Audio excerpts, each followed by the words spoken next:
Ravissante. Elle est tout simplement ravissante. Une longue et très bouclée, chevelure châtain, des yeux noisettes, des joues rebondies, une poitrine généreuse.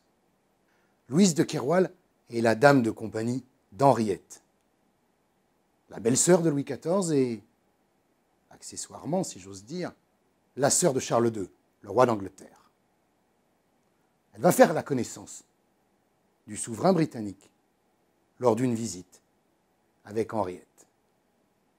Le charme de Louise de Keroual, cette petite noble bretonne, sans grande notoriété, ne va pas échapper au roi anglais qui, comme bon nombre de ses collègues, ne dédaigne pas les charmes de la gente féminine.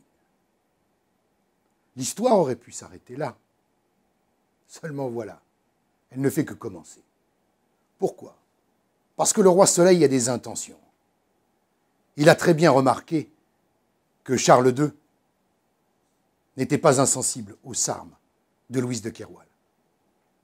Avec Colbert et Louvois, ils décident de pousser leur avantage d'une certaine manière, en clair, de mettre cette jeune et jolie Bretonne dans le lit du roi d'Angleterre pour favoriser les intérêts français outre-Manche. C'est ce qui va être fait, mais pas aussi facilement que le roi Soleil ne l'imagine. En effet, pendant plus d'1 an, Louise va résister. Ou bien sûr, elle est installée à la cour d'Angleterre. Elle est la dame de compagnie de la reine, très bien placée, ceci étant. Et pourtant, elle refuse. Alors, on va mettre la pression sur elle. Et on va lui faire comprendre très très clairement qu'elle n'a que 2 possibilités. Coucher avec le roi d'Angleterre ou finir ses jours au couvent. Au bout de plus d'1 an, Louise cède.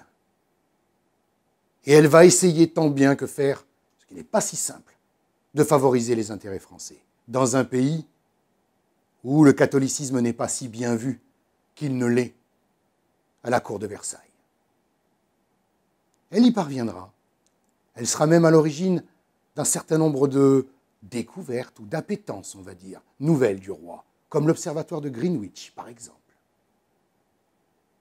Louise a aussi un autre point formidablement intéressant. Elle a une descendance people, dirions-nous aujourd'hui, extraordinaire. Cette duchesse a des descendants des plus illustres. Vous voulez quelques exemples ? Bertrand Russell, le prix Nobel de littérature, est l'un de ses descendants. La chanteuse Jane Birkin est l'une de ses descendantes. Lady Diana est l'une de ses descendantes. Camilla Parker Bowles, la seconde épouse du prince Charles, est l'une de ses descendantes.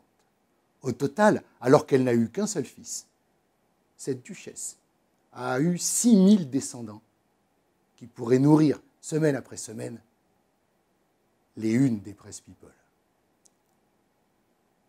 Louise de Keroual, un personnage étonnant à découvrir ce mois-ci dans Historien.